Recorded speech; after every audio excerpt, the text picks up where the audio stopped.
Maximum security prisons have failed to keep in the Mexican drug lord El Chapo not once but twice. El Chapo's new home, the ADX prison, takes rough and ruthless measures to keep the worst criminals behind bars. Welcome back to All About Prison, and today we will let you take a look at El Chapo's life inside the prison walls. El Chapo was first arrested in 1993 and was moved to a maximum security prison in Mexico. But El Chapo could run his business and even throw parties in prison. Finally, in 2001, El Chapo decided to break out, and that too in a laundry basket, a mission that cost him $2.5 million. El Chapo was arrested again in 2014. This time, despite tougher security measures, El Chapo managed to get out of prison through a 1.5-kilometer tunnel that his crew made that extended to his unmonitored cell bathroom. Soon enough, the drug kingpin was arrested before he could do much damage. And finally, as a last resort, El Chapo was extradited to the U.S. and on the 19th of July 2019, moved into what will be his new and possibly his last home, the Administrative Maximum U.S. Penitentiary, or ADX for short, in Florence, Colorado. El Chapo's cell is likely to be located in the most secure areas of the prison called Range 13. His room is 7 by 12 feet and is surrounded by reinforced concrete walls, ceiling, and floor.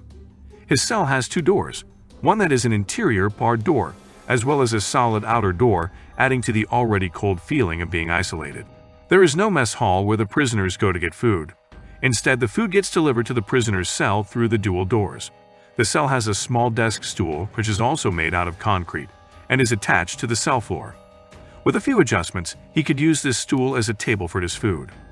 El Chapo's cell also has a window that is 42 inches tall and 4 inches wide.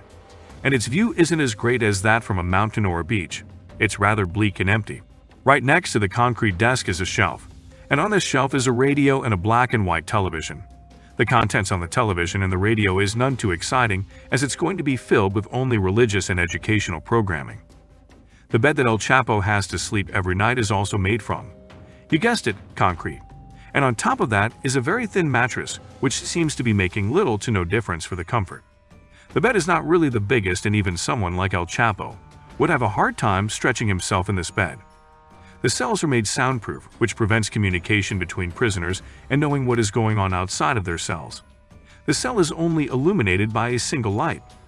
The light, along with other electronic devices in the cell, is controlled by the guards. And as for the bathroom, just like his previous cell, he has a toilet and shower built inside the cell.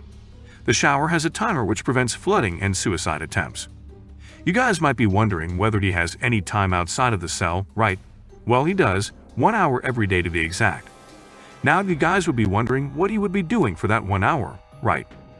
In short, not a lot. El Chapo is moved to a concrete structure that's best described as an empty swimming pool. He doesn't have much space to do much.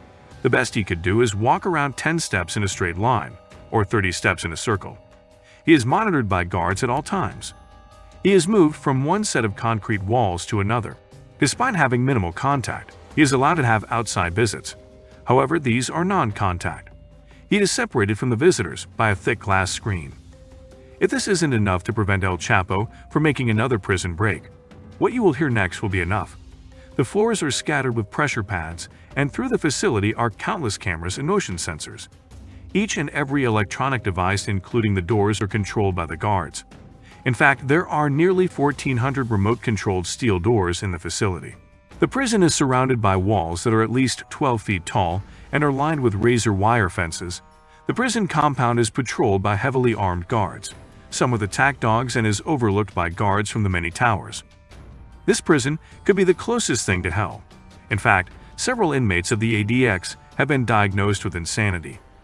Even facing several lawsuits, the ADX hasn't changed and does not seem like they will change the practices and the systems in the prison. Do you think the ADX is enough to hold El Chapo? What bizarre plan would the drug kingpin have to come up with if wants to break out for a third time? Let us know in the comments below. And don't forget to like and subscribe for more interesting prison videos.